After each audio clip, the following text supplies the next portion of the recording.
क्या ये महज एक संयोग है कि भारत के कुछ सबसे महत्वाकांक्षी नेता सत्ता के शिखर पर पहुंचने से ठीक पहले जापान का रुख करते हैं, या फिर इसके पीछे एक सोची समझी रणनीति, एक ब्लूप्रिंट छिपा है? चलिए इस दिलचस्प भू राजनीतिक पैटर्न को समझते हैं।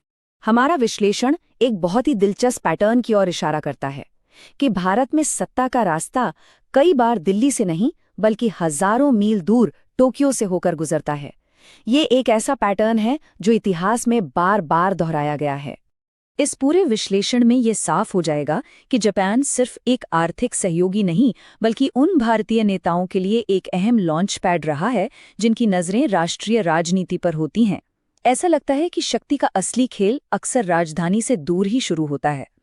तो इस पैटर्न की जड़ तक पहुंचने के लिए हमें 80 साल पीछे जाना होगा, भारतीय इतिहास के एक बहुत ही महत्वपूर्ण मोड़ पर। 1943 में सुभाष चंद्र बोस ने आज़ाद हिंद फौज के लिए जापान से समर्थन मांगा। देखिए, ये सिर्फ एक सैन्य गठबंधन नहीं था, ये एक ऐतिहासिक मिसाल थी। इसने एक ट्रेंड सेट किया।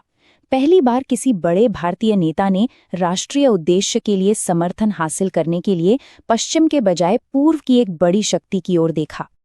अब इसी ब्लूप्रिंट का आधुनिक दौर में इस्तेमाल कैसे हुआ, इसे समझने के लिए गुजरात के तत्कालीन मुख्यमंत्री नरेंद्र मोदी के कदमों का विश्लेषण करते हैं।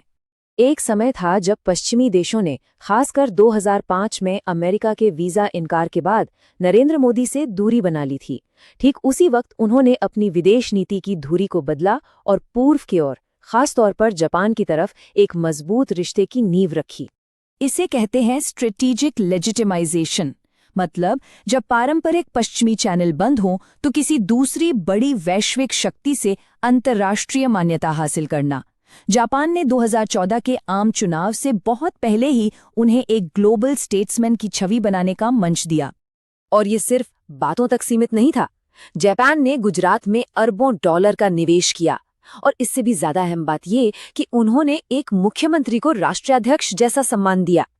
ये आर्थिक निवेश से कहीं ज्यादा एक तरह का राजनीतिक समर्थन था, जिसने उनकी नेतृत्व क्षमता पर वैश्विक मुहर लगाई।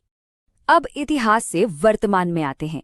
ठीक वही रणनीतिक पैटर्न अब उत्तर प्रदेश के मुख्यमंत्री योगी आदित्यनाथ द्वारा इस्तेमाल किया जा रहा है। उनकी हाल की जापान यात्रा सिर्फ एक सामान्य दौरा नहीं है, इसे उत्तर प्रदेश की आक्रामक जियोपॉलिटिकल ब्रांडिंग के तौर पर देखा जा रहा है। इसका लक्ष्य सिर्फ निवेश लाना नहीं बल्कि राज्य और उसके नेता दोनों को वैश्विक मंच पर स्थापित करना है। इस रिश्ते को और मजबूत करने के लिए ग्रेटर नोएडा में एक डेडिकेटेड जापान सिटी का प्रस्ताव भी है। ये विदेशी निवेशकों को एक रेड कार्पेट ट्रीटमेंट देने जैसा है, ताकि उत्तर प्रदेश को एक बड़े इंडस्ट्रियल हब के रूप में स्थापित किया जा सके। इस यात्रा में मैग्लेव ट्रेन का अनुभव भी शामिल था। देखिए, मैग्लेव सिर्फ एक टेक्नोलॉजी नहीं है, ये स्पीड, प्रिसिजन और बिना रुकावट काम करने का एक शक्तिशाली प्रतीक है। एक ऐसी छवि जो मुख्यमंत्री अपने शासन के लिए बनाना चाहते हैं। तो ये जो पूरी कूटनीति है, ये दो आयामी है।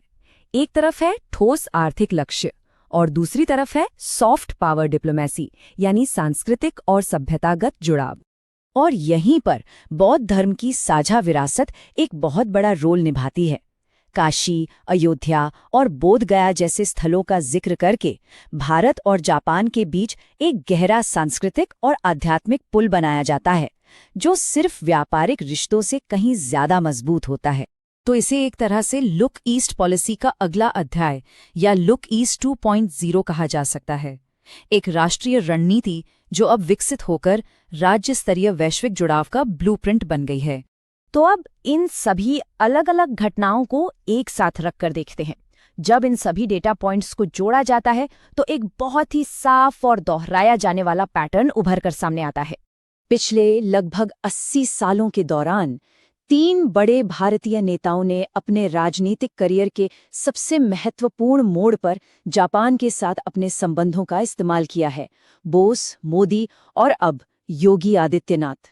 इससे एक बुनियादी सवाल खड़ा होता है, क्या ये जो पैटर्न हम देख रहे हैं, ये महज कुछ संयोग है या फिर ये राष्ट्रीय नेतृत्व तक पहुंचने के लिए एक सोचा समझा और बार बार इस्तेमाल किया जा सकने वाला ब्लूप्रिंट है? सारे सबूतों को एक साथ देखने पर यह संयोग कम और रणनीति ज्यादा लगती है। एक ऐसी रणनीति जहां एक क्षेत्रीय प्रमुख से प्रधानमंत्री पद तक का सफर टोक्यो में शुरू होता है